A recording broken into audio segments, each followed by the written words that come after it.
এই রেসিপিটা দেখার পর কেউ জিভে জল আটকে রাখতে পারবে না। মাছ মাংস নেই, সর্দি কাশি জ্বর, মুখে কিছু ভালো লাগছে না খেতে, মুখে রুচি চলে গেছে, এরকম একটা ঝটপটা ডিম ভেঙে অসাধারণ একটা সবজি রেসিপি বানিয়ে নাও, খেয়ে নিতে পারবে এক থালা রুচি সহকারে গরম ভাত। Hello guys, welcome to Nibadas kitchen. বন্ধুরা, আজকে আমি একটা দুর্দান্ত রেসিপি বানাবো। তোমরা এই রেসিপিটা দেখলে একেবারে মাছ মাংস খাওয়ার কথা ভুলে যাবে। আমার মতো প্রসেসে তোমরা বাড়িতে ট্রাই করে অবশ্যই বানাবে। সকালবেলা গরম গরম রুটির সাথে বা গরম ভাতের সাথে ডাল দিয়ে খেতে কিন্তু অসাধারণ লাগবে।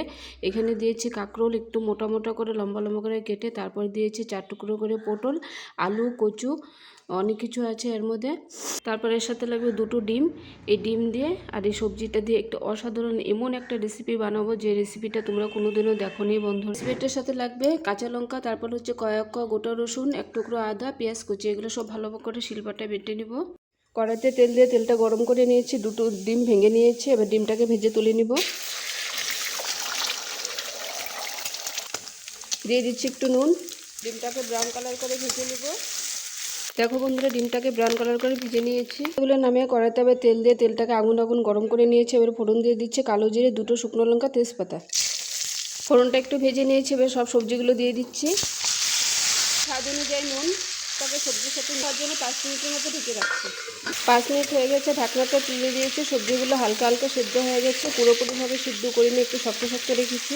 এবার দিয়ে দিচ্ছি বেটে রাখা মশলাটা, পেঁয়াজ বাটা, রসুন বাটা, লঙ্কা বাটা, আদা বাটাটা। দিয়ে দিচ্ছি 1 চামচ হলুদ গুঁড়ো, দিচ্ছি 1 চামচ জিরে গুঁড়ো, ধনে গুঁড়ো, দিচ্ছি কালারটা ভালো হওয়ার জন্য কাশ্মীরি লঙ্কা গুঁড়ো। এবার মশলা দিয়ে সবজিটাকে খুব ভালো মতো কষিয়ে নেবো। এটার মধ্যে আমি জল অ্যাড করব না, এটা শুকনো শুকনো বানাবো সবজিটা, তেল বেশি করে দিয়ে মশলা দিয়ে। তোমরা দেখো ফার্স্ট টু লাস্ট, এখনও কিছুই হয়নি বন্ধুরা, তোমরা দেখতে থাকো। তোমাদের এত ভালো লাগবে, তোমরা বাড়িতে বানিয়ে খেলে আমার কথা তো খুবই মনে পড়বে। হাত চেটে পুটে খেয়ে নিতে পারবে এক থালা গরম ভাত, গরম গরম রুটি। দুপুরবেলায় খেতে বসেছিলাম বন্ধুরা, তো আমাদের পাড়ার থেকে একটা ছেলে এসেছে, এই রেসিপিটা দিয়ে খেতেছিলাম। তো বলতেছিল যে কাকিমণি তুমি কী রান্না করেছো, যে এত সুন্দর একটা গন্ধ বেরিয়েছে সারা বাড়ি ঘর দিয়ে, যে একদম মাংসের মধ্যে সেল বেরিয়েছে। তো আমি তখন বলেছি যে এটা মাংসও না মাছও না, কিছু নেই, এটা হচ্ছে নিরামিষ একটা সবজি আর কি, পেঁয়াজ রসুন দিয়ে ডিম দিয়ে করেছি। তো বলেছে যে আমাকে একবার এরকম সবজি বানিয়ে খাওয়াও। তারপর আমি কি করেছি, আমি সেম করে এমন প্রসেসে সবজি বানিয়ে ওকে খাওয়াইছি। ওটা এখন মনে করছে যে আমি মাছ মাংস আর খাবোই না, এরকম সবজি বানিয়ে বানিয়ে খাবো মাঝে মধ্যে ডালের সাথে। ব্রাউন কালার চলে না আসবে, একদম লাল কালার চলে না আসবে, সে পর্যন্ত আমি এমন করে নাড়াচাড়া করে একদম ভাজা ভাজা করে নেব। একদম লাল টকটকে হয়ে যাবে সবজিটা। যত কালারটা লাল চলে আসবে তখন ততটা কিন্তু খেতে খুব ভালো লাগবে, যত ভাজা ভাজা করে যাবে। এই দেখো অনেক তেল দিয়েছি, এটার মধ্যে কিন্তু জল আমি একদমই অ্যাড করবো না। সবজিটাতে একটু তেলটা বেশি লাগে কারণ এটাতে জল দেওয়া যাবে না। এবার দিয়ে দিচ্ছি ডিম ভাজাটা।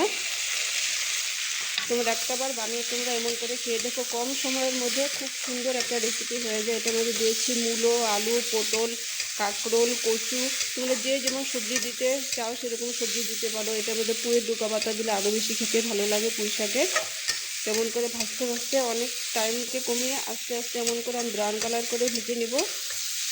দেখো বন্ধুরা, কি সুন্দর লাল করে সবজিটাকে ভাজা ভাজা করে নিয়েছি। এবার নামানোর আগে দিয়ে দিচ্ছি কিছু কাঁচা লঙ্কা চেরা, তারপর দিয়ে দিচ্ছি পতঞ্জলির সর্ষের তেল। ভালো একটা স্মেল আসবে, খুব সুন্দর একটা গন্ধ বের হবে।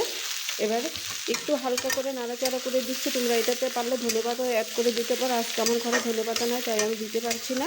তোমরা অবশ্যই বাড়িতে এমন করে ট্রাই করে খাবে, তোমরাও খেয়ে শান্তি পাবে। বাড়িতে যদি লোকজন আসে তোমরা এমন করে একটা আনকমন রেসিপি বানিয়ে খাওয়াবে, তারাও খেয়ে শান্তি পাবে।